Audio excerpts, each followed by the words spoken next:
ओम श्री गणेशाय नमः। चलिए आज का अध्याय शुरू करते हैं। तो आज के अध्याय में माता पार्वती को उनके वचन सुनकर मूर्छा ही आ गई। बोली, पुत्र तुम्हारे बिना कैसे जीवित रहूंगी, मुझे छोड़कर कहीं न जाओ। मयूरेश ने समझाते हुए कहा, माता मैं भी तुम्हारे वियोग से दुखित हूँ, किंतु सदैव एक स्थान पर नहीं रह सकता, इसलिए विवश हूँ। जब द्वापर में मुझे एक भयानक असुर को मारने के लिए अवतार लेना होगा, तब तुम्हारे पुत्र रूप से प्रकट होकर पुनः तुम्हें सुख प्रदान करूंगा।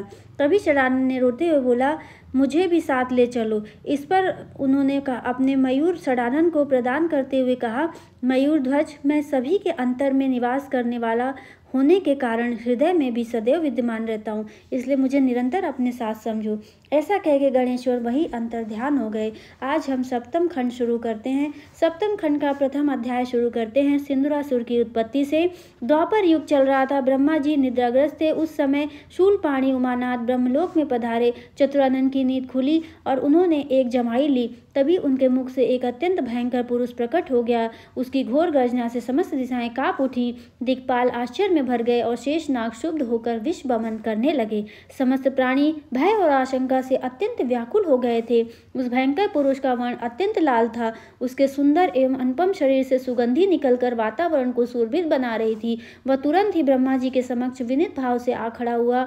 पयोनी उसे देखते ही विस्मय में भर गए। पूछने लगे, तुम कौन हो, कहाँ और कैसे उत्पन्न हुए हो, क्या चाहते हो?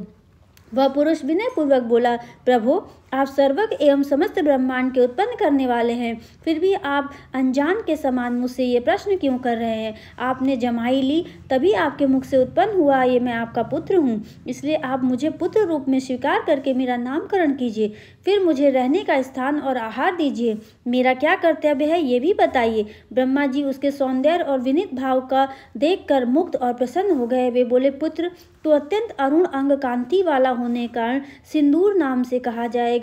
तुझमें तीनों लोक को वश में करने की अद्भुत सामर्थ्य होगी। तुझे पंचभूतों, देवताओं, दानवों, यक्षों और मनुष्यों में से किसी प्रकार का किसी से कोई भय नहीं होगा। इंद्रादि लोकपाल भी तेरा कुछ न बिगाड़ सकेंगे। दिन हो या रात्रि तुझे भय की प्राप्ति नहीं होगी। पुत्र ने आज्ञाकारी सेवक की भांति मस्तक झुकाया। ब्रह्मा जी उससे और भी संतुष्ट हुए। उन्होंने कहा, पुत्र तुझे किसी भी सजीव या निर्जीव वस्तु से भय नहीं होगा। जब तू क्रोध पूर्वक किसी को भी अपनी विशाल भुजाओं में जकड़ लेगा, तब उसके शरीर के सैकड़ों खंड हो जाएंगे। अब तू तीनों लोकों में जहाँ कहाँ भी रहना चाहे वहाँ जाके रह ले, तुझे कोई नहीं रोक सकता। सिंदूर ने श्रद्धा भक्ति पूर्वक पिता के चरणों में प्रणाम किया और फिर कोमल वाणी में बोला, अखिल ब्रह्मणेश्वर, आप सत, रज और तम तीनों गुण के साधन द्वारा संसार की उत्पत्ति, स्थिति और प्रलय करते हैं। जब आपके साथ ही समस्त विश्व तमसावृत हुआ सो जाता है, करुण कल्पों द्वारा घोर तपस्या करने वाले भी आपके दर्शन संभव नहीं कर पाते, किंतु मुझे यह सहज ही प्राप्त है। अब इससे बढ़कर और सौभाग्य की क्या बात होगी? यह कहकर सिंदूर ने चतुरानंद प्रभु की परिक्रमा की और चरणों में प्रणाम कर तथा उनकी आज्ञा लेकर पृथ्वी की ओर चल पड़ा। अभी कुछ ही योजन दूर गया हुआ कि उसके मन में एक शंका उत्पन्न हो गई। न जाने कितने जन्मों के पुण्य संचित होने पर, कठोर तपस्या करने पर ऐसे वरदान की प्राप्ति हो सकती होगी, किंतु मुझे तो बिना जप तप और वेदा अध्ययन किए सहज के यह दुर्लभ वर प्राप्त हो गए। कहीं ऐसा तो नहीं कि मेरे पिता ब्रह्मा जी मुझे वैसे ही बहला दिया हो? इसलिए इसकी परीक्षा करनी चाहिए और यह वरदान सत्य है या नहीं ये भी पता करना चाहिए। चतुरानंद पे वर की परीक्षा का प्रयत्न। उसने पुनः सोचा, किंतु इसकी परीक्षा कैसे हो? यहाँ कोई भी ऐसा प्राणी नहीं दिखाई देता जिसे पकड़ कर देख लूँ कि उसके सैकड़ों खंड होते या नहीं। अब कहाँ चलूँ? कहीं कोई दिखाई नहीं देता। तब क्यों न ब्रह्मा जी पर ही इसका परीक्षण कर लिया जाए। ऐसा निश्चय कर वह पुनः ब्रह्मलोक को लौटा। उसने ब्रह्मा जी के पास जाकर घोर गर्जन किया और अपनी भुजाओं को तौलने लगा। पद्मयोनि उसके हाव भाव को देखकर ही मन ही मन ताड़ गए, इसलिए भय के कारण दूर जाके बोले, कहो पुत्र, लौट के क्यों आए हो? सिंदूर ने कहा, पिताजी मैं आपके वर की परीक्षा करना चाहता हूँ। जब मुझे कोई भी दिखाई नहीं दिया तो यहाँ आना उचित समझा। ब्रह्मा जी ने दूर से कहा, पुत्र मैं तेरी सुंदरता देखकर ही मोहतवश तुझे यह वर प्रदान किया था। मुझे तेरी इस कुटिलता और दुष्टता का भान नहीं था कि तू मेरे वरदान का परीक्षण मुझ पर ही करेगा। वस्तुतः विषधर को दूध पिलाने पर उसमें विष की वृद्धि होगी, इस सिद्धांत की ओर मेरा ध्यान ही नहीं गया। सिंदूर फिर भी न माना। वो ब्रह्मा जी की ओर बढ़ने लगा तो वे पीछे हटते बोले, अरे मूढ़, अब तू असर भाव को प्राप्त होगा और तुझे मारने के लिए गजानन भगवान अवतार लेंगे। साफ सुनकर अट्टहास करता सिंदूर चतुर्मुख की ओर झटका। यह देखकर वे प्राण लेकर भागने लगे। पीछे पीछे असुर भी दौड़ पड़ा। यद्यपि ब्रह्मा जी असुर की अपेक्षा दुर्बल थे तो भी प्राण के मोह में वेगपूर्वक भाग रहे थे। भागते भागते वे पसीने से लथपथ हो गए, किंतु असुर ने उनका पीछा नहीं छोड़ा। ब्रह्मा जी का बैकुंठ गमन। चतुरानन बैकुंठ धाम तक पहुंच गए। वहां कुछ श्रम हल्का करने के लिए रुके, किंतु असुर आता दिखाई दिया। वे वेग से दौड़कर भगवान विष्णु के पास जा पहुंचे।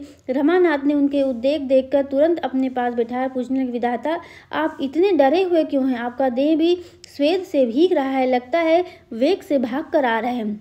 ब्रह्मा जी बोले, प्रभो मुझे निद्रा आ गई थी, तभी पार्वती पति पधारे। मैं निद्रा से उठा तो जमाई आ गई और मेरे मुख से लाल वर्ण का एक सिंदूर महाकाय बालक उत्पन्न हो गया। उसने मुझसे नाम रखने को और रहने को स्थान के लिए प्रार्थना की और मैंने उसका नाम सिंदूर रख दिया।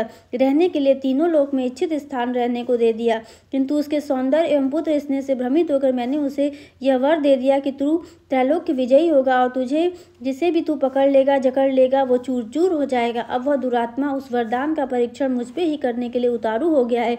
हे दया सिंधु, उस दुष्ट से मेरी रक्षा कीजिए। विष्णु बोले, वाह आपने भी कैसा सुंदर वर दे दिया। उसे बिना विचार किए हुए वर प्रदान का ये दुष्परिणाम तो हो सकता था। आपको पुत्र मोह को आपको नहीं करना चाहिए था।